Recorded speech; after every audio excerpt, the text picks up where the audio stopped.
Vou passar aqui rapidamente umas imagens, faz favor para mim, então. Só para lembrar para nós, né, quer dizer, às vezes a gente fala de sociedade, qual que é a sociedade que eu estou falando, né? Isso não é uma montagem, é uma foto lá do Rio de Janeiro, né? Então, vejam como é que as coisas convivem lado a lado, e convivem no nosso dia a dia, né? E se eu enxergar só o lado de cá, eu vou dizer que tudo é maravilhoso. Se eu olhar o lado de lá, eu vou dizer que é só desgraça, né? Mas eu tenho que ser capaz de olhar isso todo para saber qual é a história, o contexto, né? Como bem disse para nós o doutor Wilson. Olha para frente, né? Eu estou falando de criança. Que criança é essa que eu estou falando, né? A partir de que ponto de vista que eu estou olhando a criança? Vamos para frente. Isso aí é só, né? Juventude é a mesma coisa. Nós temos consciência hoje que nós falamos de juventude, porque nós temos todo tipo, né, de juventude. Então não podemos querer enquadrar o jovem numa visão, né? As realidades, as necessidades, as respostas, né, também são muito diferentes. A questão do ciclo das violências, né?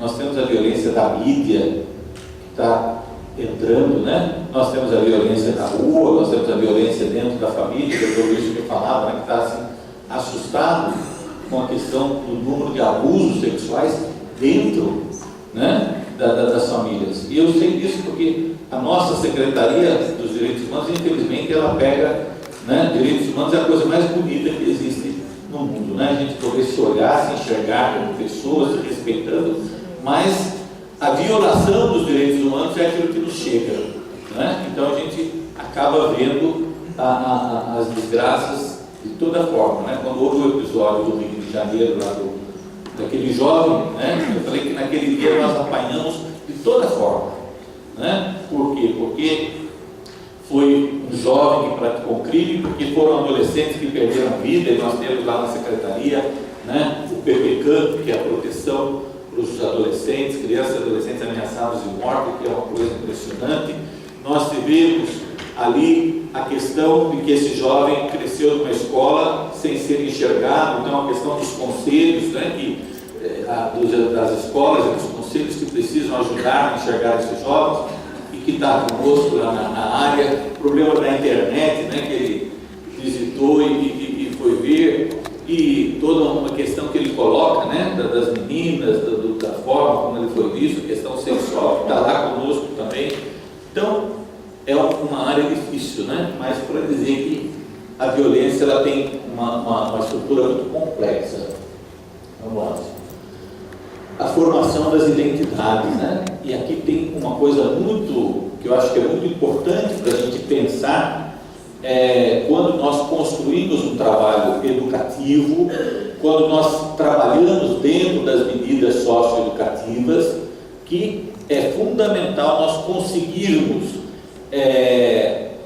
ajudar o jovem a recuperar a sua identidade, que é o que ele perdeu. Né? Se no final tiver um minutinho, eu vou mostrar duas coisas para vocês que eu acho que é interessante. Se vocês podem ver por conta de vocês à tarde. Porque, na verdade, né, o problema crucial do jovem quando ele faz determinadas coisas, né, é porque ele está perdendo a identidade de quem ele é, né? Porque ele acaba vivendo, né, toda essa loucura que está aí dentro da nossa sociedade hoje. Mas isso a gente depois fala um pouquinho mais. Vamos para frente. A compreensão do fenômeno da violência, dizia ali, né, as violências, ele é uma compreensão bastante difícil por toda uma complexidade, né, que a gente aqui divide em algumas linhas, mas que elas não são assim separadas como estão aí. Elas depois se misturam, né? Então a pobreza, né, ela vai puxar provavelmente para um crime contra o patrimônio, né? Eu não tenho, vou querer ter, como foi falado, quero tênis, quero celular, quero tantas coisas, né? Então, nós podemos dizer que ela puxa um pouco para essa linha. Mas nós temos um outro problema muito sério, que é o problema da exclusão. E o problema da exclusão, ele puxa o crime contra o que é instituído. Eu me lembro bem de uma reportagem em que uma socióloga falava o fantástico, exatamente isso. Se o jovem não se sente integrado na sociedade, porque ele é colocado à margem, porque ele é discriminado por uma série de preconceitos, porque ele não é acolhido, o que acontece? Se a lei existe para garantir uma convivência nossa positiva, sadia, né, dentro da sociedade, se essa lei não me protege, não me dá garantias mínimas dos meus direitos, se eu sofro com a discriminação, porque a escola também não me oferece oportunidade, a polícia, quando me vê, né, por causa da minha roupa, do meu piercing, da minha tatuagem, ela logo me põe o rótulo de bandido. O que acontece? Não me protege, né, me agride. Por que eu vou respeitar as leis? Né? Por que eu vou respeitar as normas dessa sociedade? Então, isso, né, entra na questão da exclusão. E quando a gente cai em uma outra realidade também muito complicada, que é a perda de valores, e como nós sofremos isso hoje, né? O que é certo, o que é errado, o que é bom, o que é ruim. Nós adultos que crescemos sabendo algumas coisas assim muito bem claras, muito bem definidas, né? E nós que temos aí 30, 40, 50 anos, em que as coisas eram muito padronizadas, não temos ideia do que é. Está falhando, né? Será que mais perto ou vou trocar? Talvez não temos ideia do que é para um adolescente, um jovem de hoje, ter esses parâmetros, né? De bom e ruim, de certo e errado, porque infelizmente tudo vai se tornando muito natural, né? E com isso a gente acaba perdendo os valores, perdendo o sentido também da vida. Vamos para frente, senão vai dar nem para começar. Aqui uma outra questão aí que é pano de fundo para nós, né, principalmente para esse trabalho dentro das medidas socioeducativas, que é a visão que nós temos desse adolescente, desse jovem, né? Vocês peguem tudo aquilo que o Dr. Luiz já falou na palestra dele, na fala dele, e aí nós vamos ver o seguinte: se eu olhar esse jovem dentro desse contexto todo difícil que está, simplesmente como vítima por conta da pobreza, da exclusão social, etc., então, eu vou querer fazer um trabalho na linha assistencial, né? Então nós caímos no assistencialismo, não vamos promovê-lo. Se eu olho, e muitas vezes isso infelizmente é mais frequente na sociedade do que nós imaginamos, não pelo público que está aqui, que tem uma formação e um engajamento, mas com a realidade que nós lidamos e encontramos lá fora. Se eu olho esse jovem como bandido, porque ele é um pervertido, porque ele nasceu assim, né? E alguns gostariam, como disse o Dr. Luiz, se a gente conseguisse determinar lá no berço quem que é bandido, quem que não vai ser, né? A gente já matava o menino. Tem alguns que têm um pouco essa concepção, né? Nós temos lá na Câmara dos Deputados o projeto de redução da idade penal de 12 anos, daqui a pouco vai chegar nos 9, né? Então, se eu olhar como bandido pela natureza, a ação que eu vou desenvolver é simplesmente uma ação punitiva, né? Repressiva, tá? Por outro lado, se eu olhar que aquilo que o Estatuto da Criança e do Adolescente, né, colocou para nós como legislação, que essa criança, esse adolescente é um cidadão, né, que tem direitos, tem deveres sim, mas ele tem que ter assegurados os seus direitos. Então, nós vamos olhar todo esse contexto histórico, social, tá? Nós vamos trabalhar para a construção da sua autonomia, para que eles possam, né, de fato, ocupar o seu espaço. Como é gostoso, né, e eu parabenizo a iniciativa de ter esses jovens, né, que estão aqui circulando entre nós, né, trabalhando na organização, na estruturação do evento, né, com a capacidade que eles têm e que sabem demonstrar quando nós damos espaços para eles. Métodos e medidas socioeducativas, né? Então vamos lá.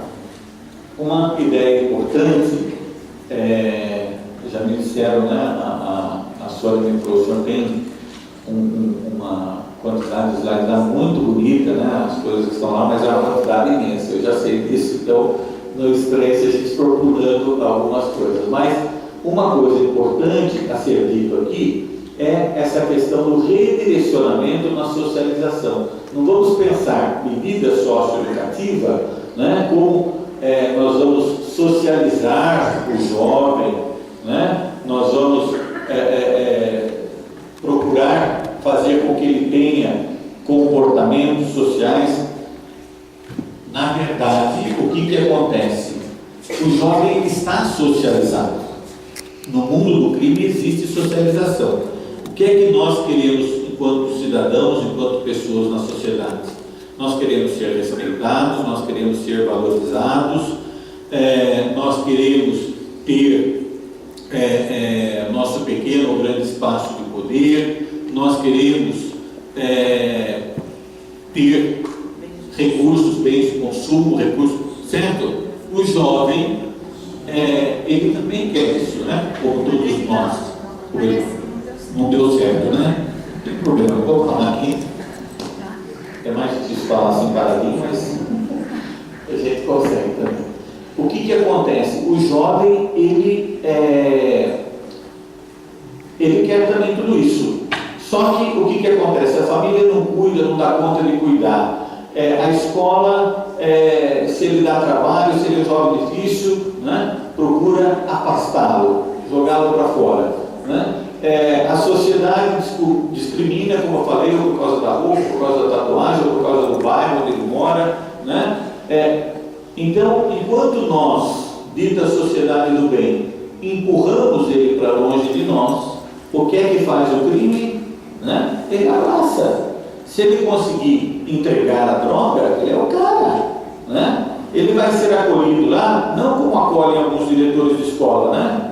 Que pega a nossa garotada e bota o dedo no nariz. Olha, porque se você, né? Não, lá ele vai ser acolhido com salgadinho, com refrigerante, né? Com um abraço, ele é camarada, são irmãos que estão ali, né?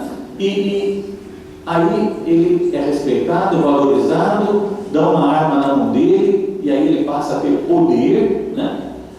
Dão um retorno financeiro para ele. Então, vejam bem, né? Ele está socializado, só que infelizmente não na direção que nós gostaríamos, mas numa outra direção. Então nós precisamos, com o trabalho das medidas socioeducativas, conseguirmos reorientar, né? Darmos um novo direcionamento para essa socialização. Então a ideia das medidas socioeducativas, qual que tem que ser, né? Não é punir. A sociedade ela espera muito da justiça esse ressarcimento, né? Quer dizer, eu fui prejudicado, então a punição do outro me traz algum conforto, alguma satisfação, né? Pelo menos de achar que castigando o outro eu fui de alguma forma, né? Mas isso não é o que vai resolver o problema, né? O que nós precisamos é trazê-lo de volta. Então eu tenho que levá-lo à responsabilização, a ter consciência do erro, do mal que ele praticou, de que isso foi prejudicial a alguém. Nós estamos procurando fortalecer e apoiar, através lá do SINASE, da Secretaria de Direitos Humanos, por exemplo, a Justiça Restaurativa, que nós entendemos como fundamental, a mediação de conflito, porque ela vai ajudar o jovem a tomar consciência e vai também mostrar para a vítima, né, que a satisfação, o sofrimento dela não vai vir só da punição do jovem, né, mas vai ser do momento em que ela perceber que esse jovem ajudado, ele poderá se tornar também, né, alguém que vai contribuir para uma sociedade melhor. Tá? Então a gente espera que a mudança do comportamento do jovem e que haja tranquilidade, paz social para todos nós. Eu tinha colocado aqui para passar um pouquinho a questão das medidas socioeducativas, né? Só para lembrar para nós temos um pouco bem diferenciado aqui, mas só vou citar, não vou nem falar do que está aí, mas lembrando que nós temos a advertência, né, pelo estatuto, temos a reparação do dano, temos a prestação de serviço à comunidade.